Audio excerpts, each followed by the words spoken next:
একদিনে গোবিন্দগঞ্জের রাজনৈতিক নেতা, হ্যাকার ও মাদক বিক্রেতা সহ ১১ জন আটক। গাইবান্ধা জেলা প্রতিনিধি মোহাম্মদ মিঠু মিয়ার তথ্য ও ভিডিও চিত্রে বিস্তারিত আয়েশা আক্তার। গাইবান্ধার গোবিন্দগঞ্জ উপজেলায় একদিনে বিশেষ অভিযান চালিয়ে পুলিশ রাজনৈতিক নেতা, হ্যাকার ও মাদক বিক্রেতা সহ ১১ জনকে আটক করেছে।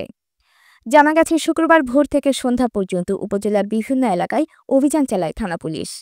অভিযানে মাদকদ্রব্য উদ্ধার ছাড়াও কিছু অপরাধমূলক কর্মকাণ্ডের অভিযোগে রাজনৈতিক ও ব্যবসায়িক পরিমণ্ডলের লোকদের গ্রেপ্তার করা হয়।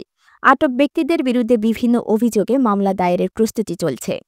গোবিন্দগঞ্জ থানার ওসি ভারপ্রাপ্ত বুলবুল আহমেদ বলেন, অপরাধ দমনে পুলিশের নিয়মিত অভিযান অব্যাহত থাকবে। এলাকায় শান্তি শৃঙ্খলা বজায় রাখতে আমরা কঠোর নজরদারিতে আছি। গোবিন্দগঞ্জ থানা এলাকার আইনশৃঙ্খলা পরিস্থিতি সমুন্নত রাখতে থানা পুলিশ দিনরাত পরিশ্রম করে যাচ্ছে। এলাকার যারা সুবিধা রয়েছে, এলাকার অ্যালায়েন্স সচেতন মহল, তাদের সঙ্গে নিবিড়ভাবে সার্বক্ষণিক যোগাযোগ রেখে চলছি। আমরা সকলের সম্মিলিত প্রচেষ্টা এবং প্রয়াসে সকলের সহযোগিতায় আমরা আইনশৃঙ্খলা সমন্বিত রাখার চেষ্টা করছি।